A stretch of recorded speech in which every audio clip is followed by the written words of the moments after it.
Deebo Samuel reported to 49ers training camp. Jimmy Garoppolo reported to 49ers training camp.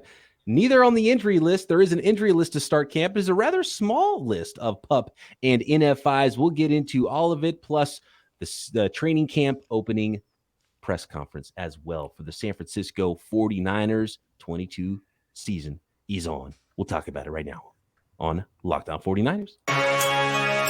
You are Locked On 49ers, your daily San Francisco 49ers podcast, part of the Locked On Podcast Network, your team every day.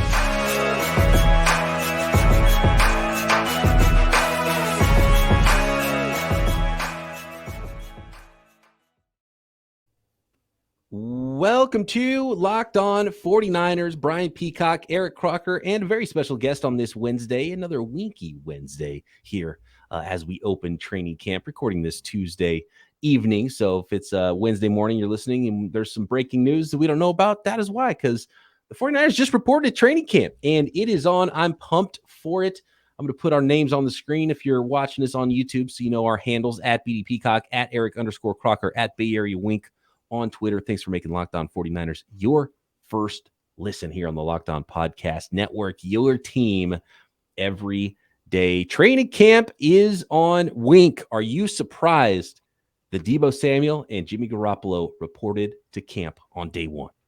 No, not even a little bit, right? It says a lot about the 49er culture that these guys know what's going on, that they're not in the dark. There's no miscommunication. They're like, Deebo, come show up. We're going to pay you. It's going to work out. Show up. Don't take any unnecessary fines. Make it look good. And then with Jimmy too, same kind of thing. Like, look, dude, you know, this is Trey's team. You've been good to us. We're going to be good to you. We want you to find a good, landing spot, come to work, make everything look good for us. And no, not even a little bit surprised. Croc, are you surprised at how adamant Kyle Shanahan has been the last 2 days talking about Trey Lance being the guy? Even though Jimmy Garoppolo's still on the roster, they haven't traded him yet, but it's Trey Lance's team, and that's it. I know Jimmy's here, but he's not really here, but he's getting a physical right now. But it's Trey Lance's team, and it's his job, and they're moving forward, and that is straight up that. I feel like Kyle Shanahan, and I said this on the last podcast, but to me, he's pretty much a straight shooter. I think he's a guy that really tells it pretty much straight, and if he doesn't want to say something, he'll give an a-hole answer. But he was definitely straight up about this quarterback situation. Typically, he would say something like, well, I don't have to name a starter because I don't want to. He wanted this out there to let everyone know. And he went on to say as well, hey, everybody's behind this. The team is behind this. The coaching staff is behind this. We knew that this was going to happen. This was the plan all along to get Trey Lance going.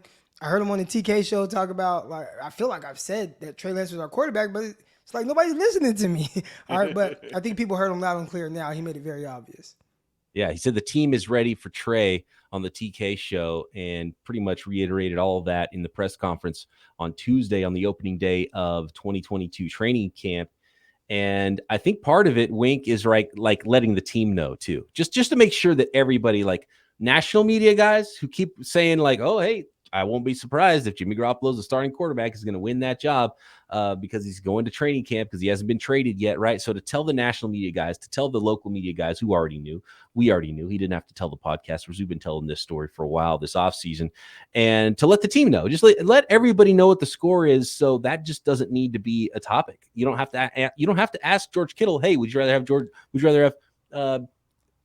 Jimmy Garoppolo as your quarterback? Because he already knows. Everybody knows now. Jimmy Garoppolo is not the quarterback. He's going to be gone. He's going to be playing elsewhere, is what Kyle Shanahan said, I think, or somewhere else. He said, yeah, he's going to be in a good situation somewhere else. He said that on the TK show. So I'm listening to it last night, and oh man, I was in the shower just dying laughing. I had to rewind it a few times, but he said, listen, he feel like the team is in a good spot, and whether it's 1 week from now, 2 weeks from now, a week before week one, he said Jimmy Garoppolo will be in a good spot too, somewhere else.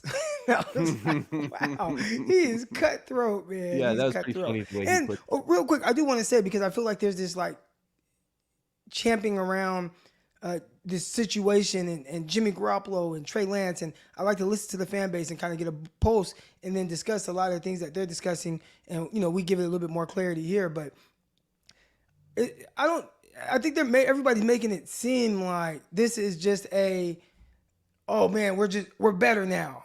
It's like, no, there's going to be ups and downs. And I was really happy to hear Kyle Shanahan on the Tim Kawakami show say, listen, just like Jimmy Garoppolo in 2019, Trey Lance, we've built this team. There's a terrific roster. We're going to have a run game. We're going to have a defense.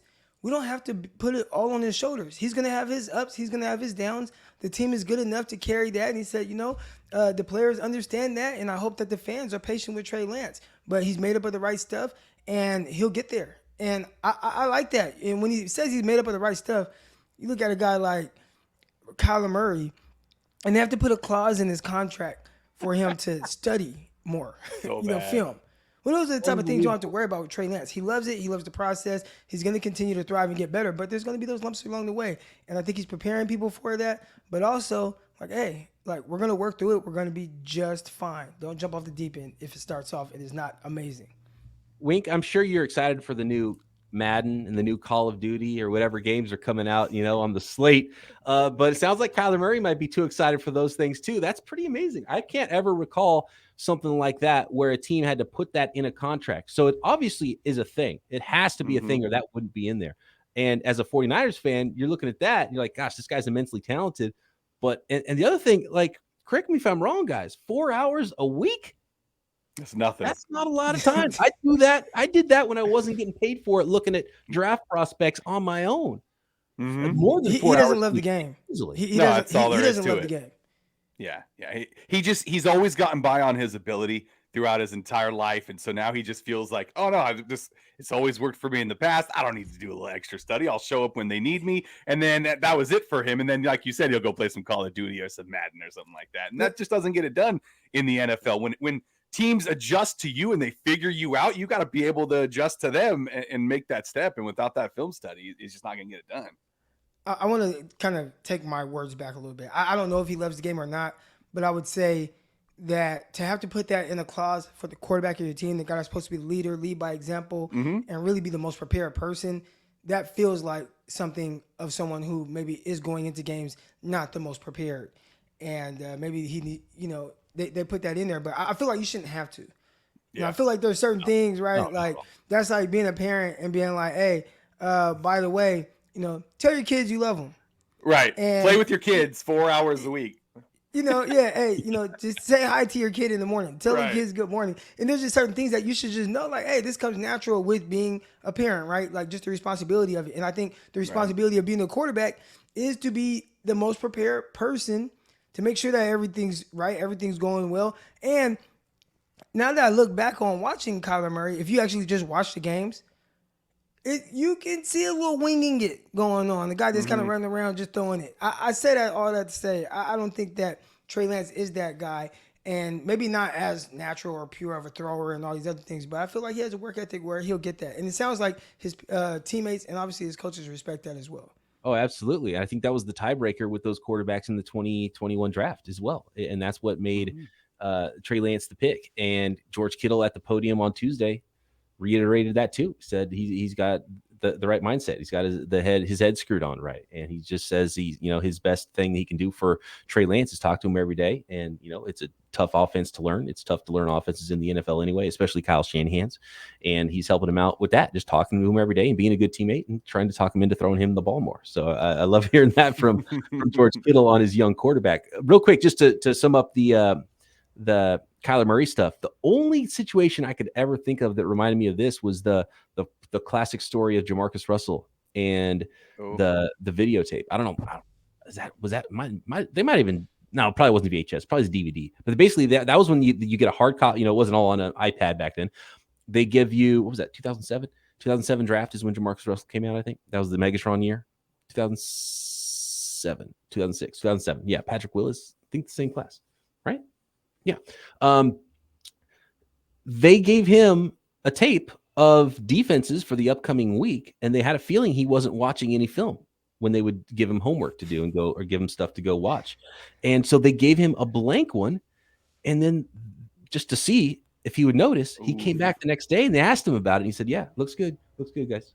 He didn't watch it. They gave him a blank tape and he didn't watch it. He didn't even know. That is an amazing story. That's the only time that I can think of it, and it's one of the biggest busts of all time. Like, that's something you can't do, is not want to put in the work. You would have to tell your quarterback to dial it back, not put a clause in his contract that he has to watch 4 hours of film a week, which isn't even enough film anyway. That's not a lot.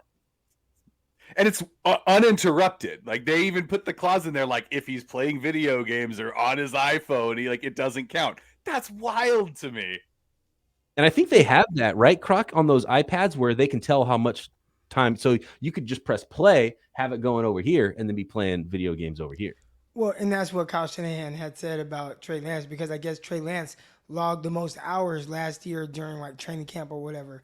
And he's like, he doesn't pay much attention to that, because he's like, he could be letting it just play through and roll through, and while he's doing something else, he's like, I don't know. Obviously, you'd hope and give Trey Lance the benefit of the doubt with that situation and hope that he is doing the right thing. I did want to touch on one thing you talked about, right? You just mentioned the offense and how difficult it can be to pick up. I've heard from 3 different people now about this Kyle Shanahan offense. I think we've all heard that it's difficult, but it's really difficult, and it's really difficult for certain players to pick it up. And there's a certain player, I'll tell y'all off air, that's having a little trouble, like truly grasping it. A player, I'm not even going to give any hints. I'll tell y'all off air. A player on the 49ers roster? Yes, right now. Okay. Wow. That's having trouble. Right. Well, And hit us in the comments on YouTube if you can guess which player that is. On Twitter, at Eric_Crocker. You're not going to hear it on this podcast, but let's see. Yeah, you won't hear it on this podcast. On their play this season. I guess a lot of the stuff is flipped too, so it's already difficult, and then it's like the opposite of what you've already learned and been trained to think like, or something wild like that. That's always tough. I'm a big play flipper on Madden, by the way. I love that. Me too. Yeah. Deebo Samuel. We got to talk a little bit more about that. We got to talk a little bit more about the NFI list, the PUP list, who is injured on the San Francisco 49ers roster to start training camp. And it is a short list, and everything else going on with your San Francisco 49ers as we get rolling into training camp 2022 next. But how about Dave? Hindsight is 2020, and you can't change the past, but if you could probably get a little help from your future self. I think that's one of the first places you would go.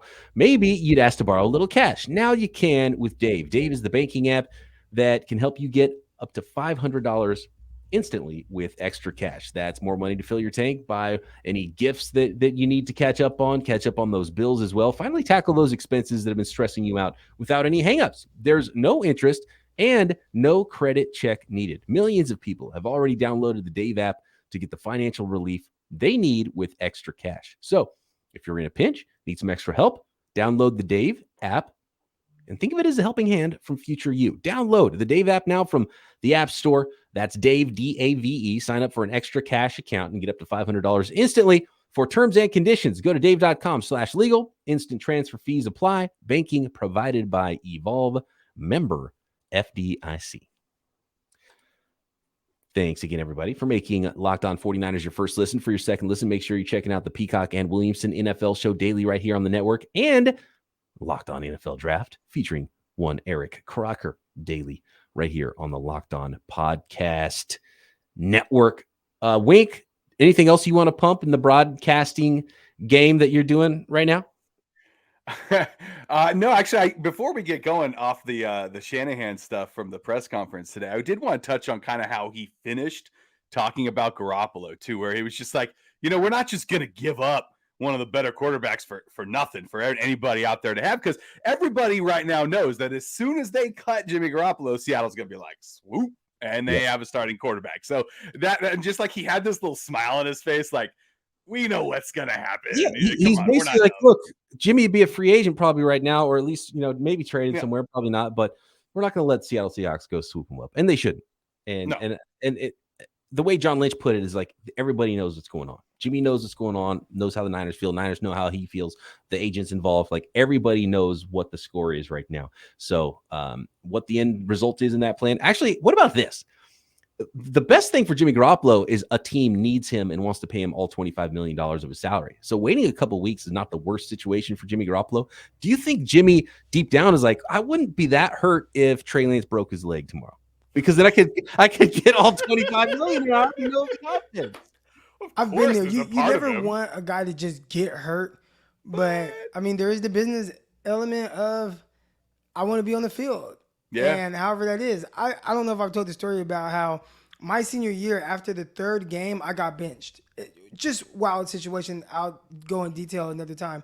But the player that they had put in front of me hurt his ankle in the first quarter of that game that I got benched, and then that very next game coming up, he hurt his ankle first quarter. I came in and ended up going crazy and ended up being all conference and all that stuff. So it was unfortunate that my guy hurt his ankle, but I feel like I would have eventually started anyways again, maybe like that following week, but I think they were trying to prove a point. But whatever the case is, he got hurt. I was right there in the field, and I took advantage of it. So I don't know, man. If I'm Jimmy Garoppolo, hey Trey Lance, break a leg.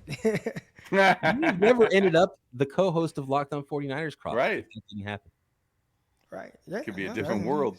There's no telling. You may never got that starting job back. A similar situation for me when I was playing fullback. I was practicing with the guards, man. I was the fast lineman. Fullback, started fullback. Let's get Winkler out on the pull. And he hurt his ankle, and he was out there like, get Wink over here. I started the whole season at fullback. You were the Jason Poe of your high school football team. There it is. Yeah. Perfect comparison. That is perfect. But yeah, so Shanahan's saying very nice things about Jimmy Garoppolo. That's the rough thing, because they're not like tossing Jimmy aside, but they obviously had a plan trying to raise the ceiling at quarterback. They brought in Trey Lance, and they're going up forward with that plan. And I feel like, and Croc, you touched on this, like some of the fans are rejoicing and doing a victory lap about the whole thing. And I do feel like in some way Jimmy Garoppolo is getting a raw deal in all this, and it just the timing of the injury and the surgery was bad for him, because he might already be a starting quarterback on another team, and we wouldn't have gone through all this in the offseason if he would have been traded.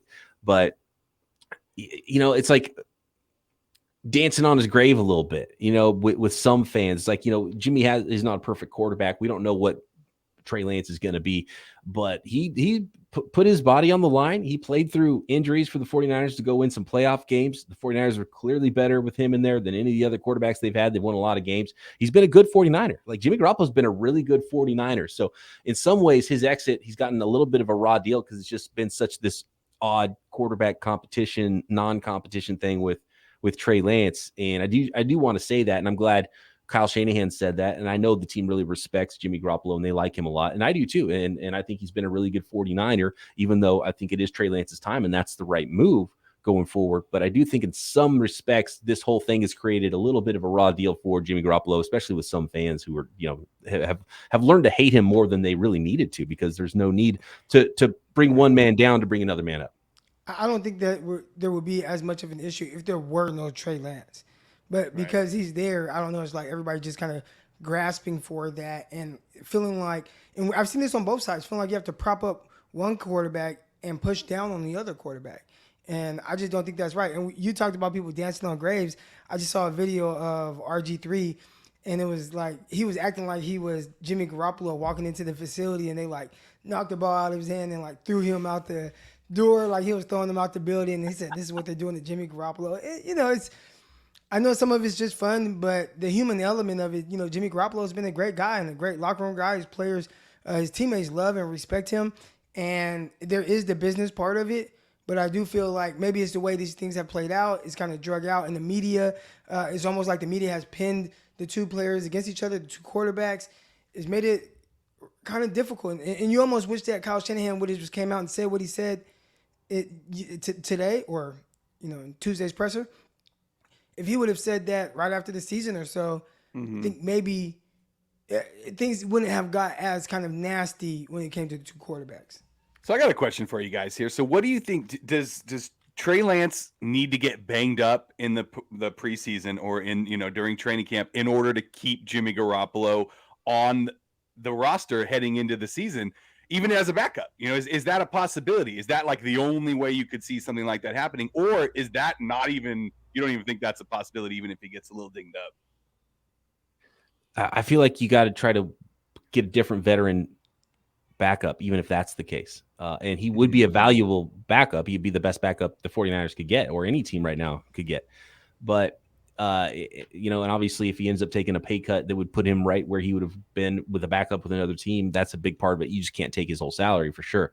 But even then, there would be just that question. I just think you got to erase that question from the entire locker room, from the entire situation, from the entire fan base, from the entire national media. Because as soon as one bad thing happens for Trey Lance, if Jimmy Garoppolo is on the roster, they'll be calling for him. And they were calling for Trey Lance last year when bad things were happening to Jimmy Garoppolo. It was the same type of deal. But it'd be even worse for Trey Lance going into this year as a young quarterback. He needs to go. He's going to take lumps too, and he needs to learn from them. And Kyle Shanahan talked about 2019. I mean, heck, we can go back to 2018 as well, where Jimmy Garoppolo was kind of, hey, he's the guy. He's arrived. He had a strong finish in 2017. And next thing you know, 2018 starts, throws 3 interceptions, 1 pick 6. They lose on the road to Minnesota Vikings. The game against the Lions didn't look great. The start to the Kansas City Chiefs game didn't look great. Obviously, the 49ers lost that game. But at no point during that time did you hear, oh, man, he's not the guy that needs to go to a backup. Right? So you just don't want that guy behind you, because in that situation, Jimmy Garoppolo was going to be allowed to play through that. And it wasn't great football. You saw some of the things that he could potentially be in 2017, but that start 2018 after having an offseason was not great.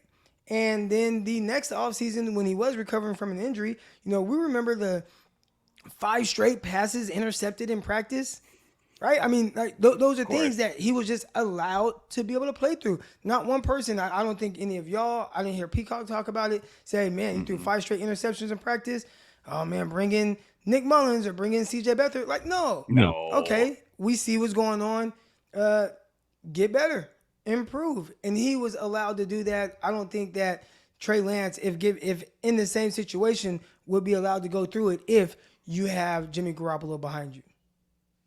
Absolutely. Well said. Let's talk about Deebo Samuel, what John Lynch said about the contract negotiations there, when we might be able to see him actually on the field at training camp, even though he already is in camp and reported and physicaled. And we'll talk about the injury list headed into camp as well next. And you could bet on those 2022 San Francisco 49ers at betonline.net, the fastest and easiest way to check in on all your betting needs. Find all your favorite sports and events at the #1 online source for odds, lines, and games. Find reviews and news of every league, including NFL futures, tons of them.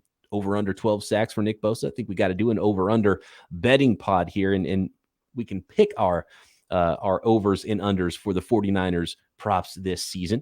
Major League Baseball, of course, all summer long. We've got NBA, NHL, combat sports, esports, live in-game betting, and all the news you could ask for to find out about all the action at BetOnline. Get over to the website today, desktop or mobile device, to learn more about the action happening today at BetOnline, where the game starts.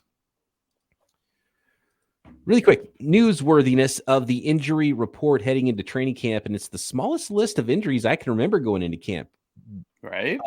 The NFI list for Kalia Davis, we knew he probably wasn't going to be able to start camp because he had that injury in college. And instead of the PUP list, it's the NFI list, as John Lynch explained today. It's the same list except for one is when it didn't happen on your watch, the injury, and the other one is if you got injured as on the football team. So the NFI list means that Kalia Davis was already injured before he became a 49er. So non-football injury, they call it, even though it was a football injury. It was non-49er injury is what the list actually says. So he's on the injured list to start training camp, as is Charlie Warner on the PUP list. And I did not realize, hadn't been much ink spilled about Charlie Warner this offseason. Didn't know he was nursing an injury. And the other is Jason Verrett, and we know what he's dealing with. So Jason Verrett with the knee injury and the ACL for Kalia Davis in college, and then Charlie Warner, it's a core muscle injury. So that's the PUP list and the NFI list to start the season. But what's interesting, and I know they were during the press conference, they said there was some physicals that were still ongoing. I wonder if one of those was Jimmy Garoppolo's, because Jimmy Garoppolo not showing up on the PUP list, not showing up on the NFI list, which is pretty telling, which means dude could get traded any day and go past physical for another team too, right? Yeah, that makes a lot of sense, right? I mean, there's teams out there that want him. There are, and they're just waiting for the 49ers to cut him. So at this point, you got to hope that more than one team wants to come after him, because then you don't wait and let him pick wherever he wants to go. They actually got to come and get him. Well, I was Or going to maybe- ask you, what teams do you think want him? Maybe they timed the physicals so they didn't have to answer the question about Jimmy Garoppolo when they did the press conference. They didn't get the information yet, and he will get snuck onto the pup potentially. That sounds right. What teams? The Seahawks would sign him for sure in 5 seconds. I had no doubt about that. New York Giants. I like the New York Giants the most because they've got a lame duck quarterback. One thing I had forgotten about until recently, Brian Peacock was actually on the New England Patriots staff when they drafted Jimmy G. So perfect stopgap. He probably could go in and beat out Daniel Jones today. Can he beat out Tyrod Taylor? Well, who do you think gets traded for Jimmy G? And is that veteran backup for the 49ers? There you go. Well, I think Sudfeld's their backup. I think you're probably right. Not that that's the route I would have gone and even would still go, even though you guaranteed him $2 million. Right. I don't care. You can keep 3 quarterbacks if you want, or you can lose $2 million. If you have a better backup I would just have a better veteran backup quarterback. I would give up $2 million to have Tyrod Taylor as my backup over Sudfeld. And the thing, and so he costs. I just think Jimmy's such a good, and that's probably what Tyrod Taylor is too, but such a good stopgap quarterback because not only for this year to compete with Daniel Jones, but also you're going to draft a quarterback next year. He might not be ready to go right away. You still need that guy next year. So that's the way you could restructure Jimmy, get him one more year. He's competing this year. He's a stopgap next year for your new quarterback that you draft, and then do it all. So that makes sense for the New York Giants to me. I've heard different reviews on Nate Sudfeld and kind of what he looks like. On one hand, I hear Hayward Middlecoff talk about what they saw from him during OTAs and mandatory minicamp, that he throws a pretty ball. He does. But, you don't really take anything away from just watching him in the shirts and t-shirt. I also heard someone else say, hey, man, he looks just as impressive, if not even a little bit more impressive than Trey Lance, as just that kind of understanding of defense and, delivering the ball and things like that. So, obviously, if you're talking about shorts and a t-shirt, it kind of removes the playmaking off-script ability from a Trey Lance, which he might have to lean on a little bit as a rookie or, first year playing. But I haven't heard that it's just like, oh, man, this guy's just terrible and he can't play. So that's one of the things that George Kittle said as well at the podium on Tuesday at the start of training camp, is that he said he's seen receivers that look like they were the next Randy Moss in OTAs, and they were cut the second week of training camp. He said you can't really tell that much from any of these things until you get the pads on, you start playing preseason games, and he'll start making some claims about how players look, because just you can't tell enough from those types of workouts in the spring. Yeah, I can't imagine Kyle Shanahan keeping a quarterback around that doesn't understand his scheme, especially as a backup. He needs somebody that's going to jump right in and fill in and not have to put the training wheels on. So the stuff about Nate Sudfeld really understanding, what to do in that offense, based on what a defense is throwing at him, that makes a whole lot of sense. Big, physically imposing looking guy too. He's like 6 foot. He's a big guy. Yeah, definitely tall. And he's from the 209, so I always lean towards those guys. Sudfeld is? He's from Modesto. Yeah. Oh, okay. Yeah, that San Joaquin Valley. Modesto Christian. So. Okay. Where do you go to college? I'm blanking on that. Me too. Not in the 209. Where did Nate go to college? Because it wasn't like a West Coast school, right? Who can type faster? I got it. He went to Indiana. Indiana. Okay. Yeah, Modesto to Indiana. 6'6". Yeah. It's a big trek. Definitely tall. Maybe that's what it is. They wanted somebody even more imposing than Trey Lance to be in the room with him. It's a big guy. They said Deebo he throws a beautiful ball. It's tight spiral, just comes out every time. Does your guy Greg Pinelli from the 209 work with him? No, he does not. Oh, Greg Pinelli's from the 559, huh? No, he's actually from Modesto. Well, he's from Newman. Okay. So Newman's right there. I believe it's still 209. So I believe Newman's 209. But he went to Modesto Junior College, so that was how I met him. Everybody send your young quarterbacks to our guy Greg Pinelli. Man, he's been doing these camps. It's like this tour he's doing right now, and they've had like 150 kids, quarterbacks at each camp. It's like crazy, and it's his Greg Pinelli Passing Academy camp, and I mean it's going crazy. John Lynch said he was hopeful that Deebo Samuel, who reported to camp on time, would get a long-term deal done. He didn't sound, and I feel like I think maybe Kyle Shanahan and John Lynch like kind of got together and had a late one last night, maybe partied a little bit or something like that. I don't know, but they both looked like they were pretty ragged in that press conference today. Maybe it's just I haven't seen the guys in a while, but I got that vibe from them. Maybe they're tired, so I think that, maybe just a lot of work in the last 48 hours to get ready for training camp or something like that. Or maybe they tied one on to celebrate a new season. Who knows? But I did get that vibe from those guys. Kyle had that.